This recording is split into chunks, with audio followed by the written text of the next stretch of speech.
So I will talk about my journey of fuzzing the Nvidia graphic driver and how it leads me to exploit a privilege escalation bug. Before going to more details, a bit of context.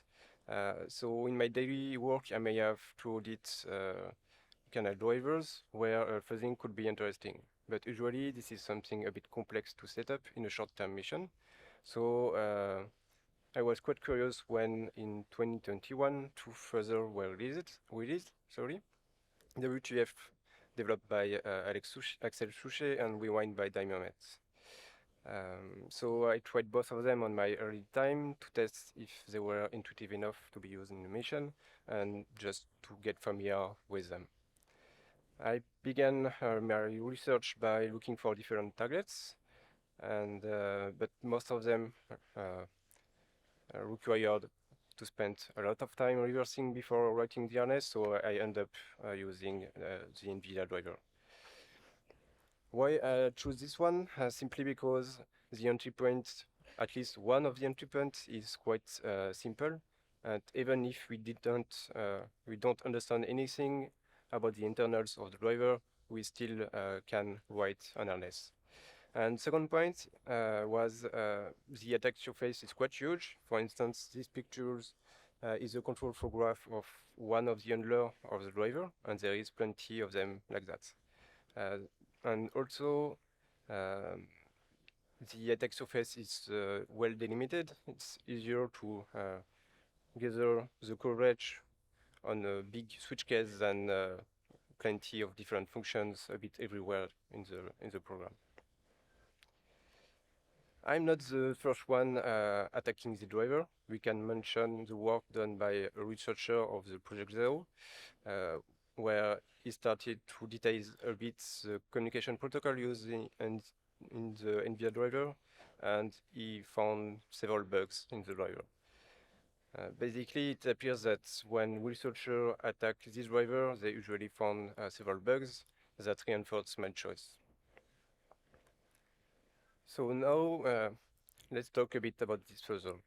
WTF and Rewind are both snapshot fuzzer. I will not go into much details here since it was already well explained this morning. Just briefly, snapshot fuzzer can be used to virtualize binaries where the code coverage is obtained thanks to the VMM. The snapshot is just a full memory dump of the system, and at each iteration of the fuzzer, the snapshot has to be restored. And for that, it tracks all the dirty pages during the execution and cleans them at the end. So this process is pretty quick, and because this is quick and we can have well control of the execution thanks to the VMM, snapshot fuzzer seems really promising. So WTF and Rewind propose different backends, Hyper-V, Box CPU, and KVM. Box CPU is a bit slower than the others, but it is really interesting when we want to prototype the harness and when we want to have a fine control of the execution. I began the project using both fuzzers and end up with WTF simply because WTF is written in C++, whereas Rewind is written in Rust, and because I wanted to understand the internals and be able to modify a bit the source code. And I'm not familiar with Rust, so I choose WTF. In Windows, the graphic driver is split in two parts, a kernel driver and a user mode driver. Both of them have to share some information, and for that they use the DXJK DDI escape interface.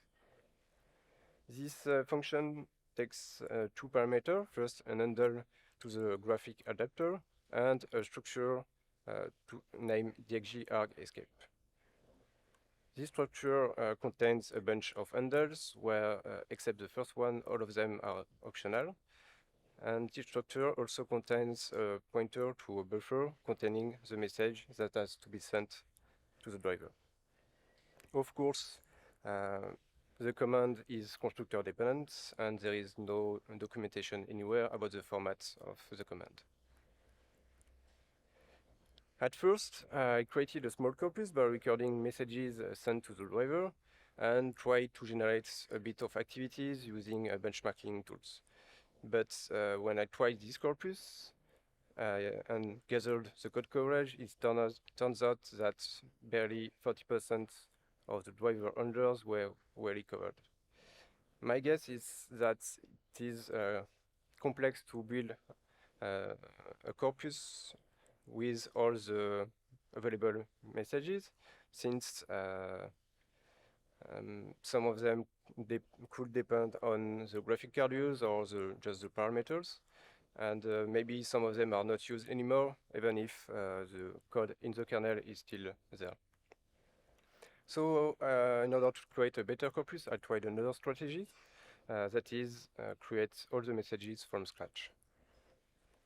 And to do that, I need to understand the format of the message, and I have to reverse a bit the internals of the driver. Each message begins by a generic header containing first a magic tag. This magic tag is always the same value, so I guess this is something to indicate that the message is for the Nvidia driver. Then we have the size of the message, and finally another tag named color tag. So this is a tag indicating which module in Netherlands sent the message. Just after this generic header, we have the body of the message, and the body always starts by a command ID. All the remaining bytes of the message is dependent of the command. When the driver receives a message, it dispatches it to a dedicated submodule, for instance, the one in charge of processing requests from the OpenGL runtime, and so on for the Ready or for the Nvidia control panel. Each of these submodules contains a dedicated command handler and also a list of objects named HEXACON2022. These objects are used for the validation part.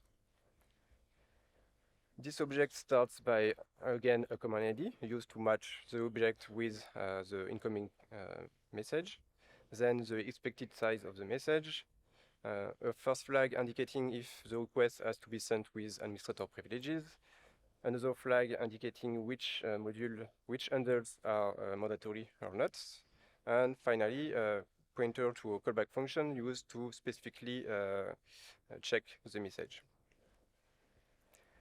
Several callback functions are not implemented, they just return true, but some of them could give some insights about the message format. For instance, this one looks for a specific UID in the message. So this kind of information could be interesting to have in the corpus, because guessing them just by fuzzing will be really hard.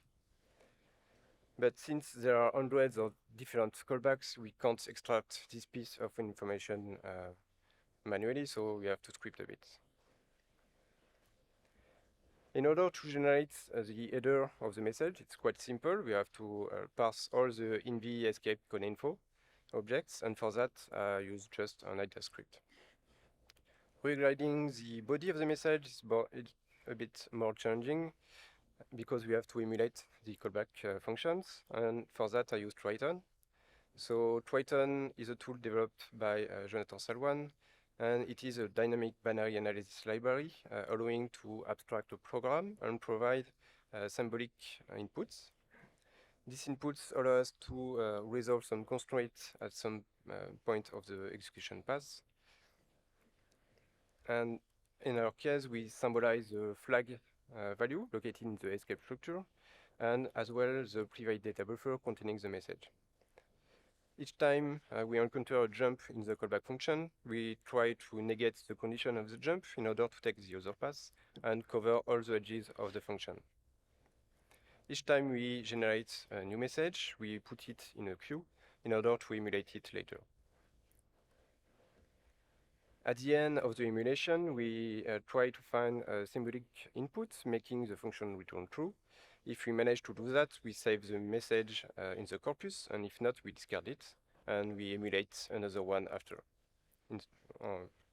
with unstacking the queue. Let's see that with a simple example. This callback function looks for a specific value in the message. So we provide a message where the header has been generated thanks to the IDA scripts, and the body only contains a bunch of zeros. So the first time the functions return false because the message is not valid, but now we can invert all the jump of the callback functions in order to generate new messages. So that we do for the third jump, we negate the condition, take the other pass, and the other pass make the functions return true. So this message is valid, we save it. We do exactly the same process for the next jump, and again we save the message. We do that for all the jump, and with these simple callback functions, we managed to generate 5 new messages, and all of them will be valid, or at least they reach the handler function and not be discarded during the validation phase. We do the same process for all the callback function located in the driver and created a new corpus. With this new corpus, the coverage went from 40 to 80%, so it's way better, but not perfect. Mainly because some callbacks cannot be emulated, since they have to access to objects, and for that they need to read memory. So we should implement in the Triton script the handling of the memory dump, and we did not do that during the research, mainly because I was quite eager to start the fuzzing at this point. Concerning the harness, it's quite dumb. There is nothing really. I just implemented the two required functions by WTF, so the init functions, where we have to define where the fuzzer has to stop, and also the insert test case functions called at every further iteration. And as the name implies, it is where we put the muted message in the input structure. Since the driver expects a specific size for a specific message, we also remove all the mutation strategies in WTF that could impact the buffer size. Okay, so now we have a corpus, we have the harness, we can start the fuzzing. So I fuzzed during a couple of days and found 5 different vulnerable command handlers, 4 different out-of-band read and 1 out-of-band write. I will describe a bit more the two first because they lead to a security issue. The out-of-band read allows us to leak some information in the data section. This is the pseudocode of the bug, so the driver read an offset in the message and use it to copy some data in the data section into the output buffer. So meaning that this data is sent to userland. Of course, there is no verification on the offset, so we can read 0x1DC bytes in the data section from the array to 4 GB after. There is several stuff we can leak in the data section. For instance, the stack cookie. At some point, we find a stack buffer overflow. But more interesting for us, we can leak some pointer belonging to the Nvidia driver in order to bypass KSLR. The out-of-band writes allow us to corrupt the adapter objects. So the driver writes a value from the message in an array located in the adapter objects. And because neither the index nor the value are verified, we can write from the array to 4 GB after control value. There is 2 small limitations in this bug. The first one is that when we do the request for the first time, the driver saves the PID of the process that did the request, and the next time the driver will skip all the process and the vulnerable code as well. There are several ways to remove the PID from the list, but all of them require to have administrative privileges. So the only solution I found was to create a new process each time we want to corrupt something. Another small limitation is that the value written in the array is in fact a flag, and the value of the flag could impact the execution flow. But this is not a big deal since only the 12 and 13th bit must be equal to 0 to take the path of the vulnerable code. The adapter object is a quite big object used in the Nvidia driver. Hopefully for us, the vulnerable buffer is located at the beginning of the object, so we have plenty of different things we can collect. At first, I was looking for something giving me a read-write primitive because I thought it would be easier to exploit. But since the driver has not been compiled with control flow guard protection, it's way easier to just corrupt a VTable pointer and redirect to all option. Since we only corrupt 32 bits at a time, we need to trigger the bug twice. And if we want to corrupt, in order to corrupt a pointer, so we have to find something in the driver not heavily used by the driver. So to find this pointer, we take advantage of the corpus we generated during the fuzzing. It should allow us to reach mostly all the available commands in the driver. And we also leverage the fact that it is possible to define in box CPU a callback that is called every time a memory address is accessed. In fact, WTF used this callback in order to track the dirty pages. So we have just to modify the box CPU underscore backend.cc, modify this callback in order to trace memory access.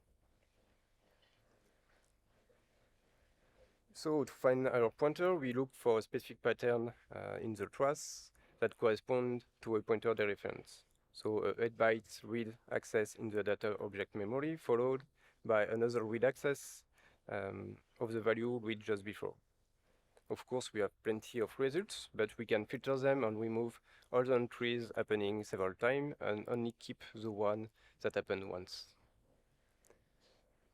Okay, so now we know how to redirect the execution. Let's talk a bit of the global exploitation strategy.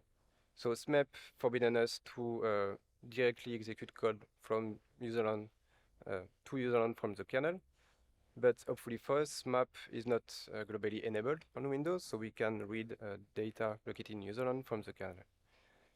So we start by overwriting the pointer object in the data object in order to redirect it to a fake object located in userland.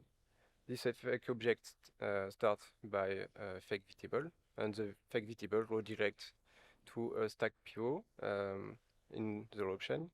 And globally, the option just allocates a read-write execute buffer, copy the shellcode on it, and execute it. So this is a really common way to exploit something with SMAP enabled.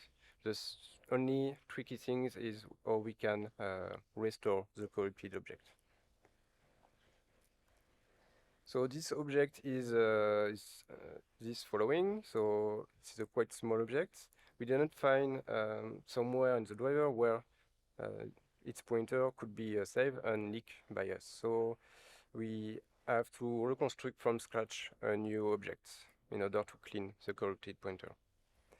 Hopefully for us, this object is quite small and simple. It started by a VTable pointer. We can easily retrieve it because thanks to the out-of-bound read we found during the fuzzing, we can nick the base address of the Nvidia driver. Then we have a bunch of different pointers, and all of them are relative to the data object. So if we manage to leak the address of the data object, we can reconstruct the objects. In order to retrieve the pointer of the adapter object, we use the memory tracer we used previously to find something to corrupt. But now we look for somewhere in the driver where some data is read in the data object and copy in output buffer. And because we want to trigger an out-of-bound read in the data object, we need to control some stuff. So either a size or an offsets would be enough.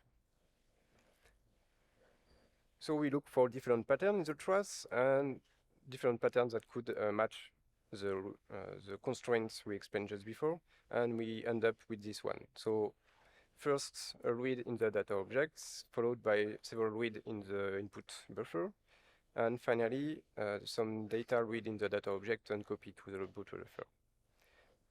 This trace is from this piece of code. So the driver read reads a value in an array located in the data object and put this value in the output buffer.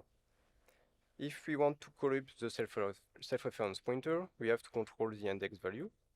And the index is from another array located in the data object. And this time, this array is just before the vulnerable buffer. So we can't corrupt directly it in order to provide a fake index.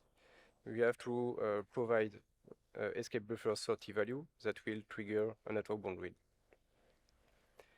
Even if we control this value because it's from the message, there is a check just before with a value located in the data object, so we have to bypass it. And for that, we just write a big value in the data object in order to provide any value we want in the escape buffer 30 and trigger the out-of-bound read. And then we can provide a fake index that will leak the self-reference pointer. Okay, so now we know how to redirect the execution. We know how to clean all the stuff in the data objects. Let's sum up and explain the global exploitation. So we start by preparing the adapter object in order to leak the address of the adapter. We send a command in order to trigger the leak. We create a fake object in userland. Then we overwrite the pointer in the data object in order to, when we send a command, redirect the execution to the option. The option starts by cleaning all the stuff in the data object. And then we can allocate a read-write execute buffer, put the shell on it, and execute it. So in order to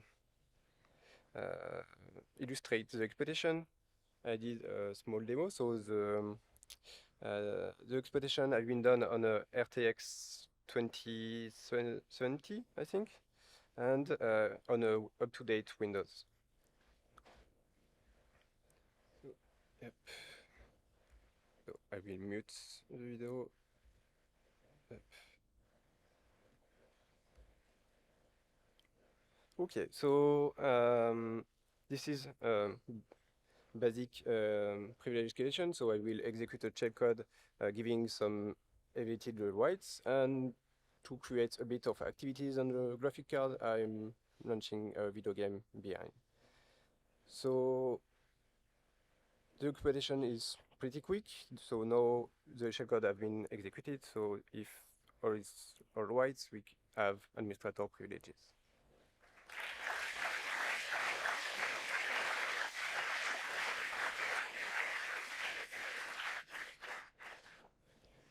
Okay, now let's conclude this talk. So snapshot fuzzer are really cool. It helps a lot guys like me who are not expert in fuzzing, and really intuitive and useful for mission. So thanks a lot Damien and Overclock for publishing them, and I also would like to thank Nvidia that validates really quickly all the bugs I sent and for the prompt response. That's it for me. So if you have any question, feel free.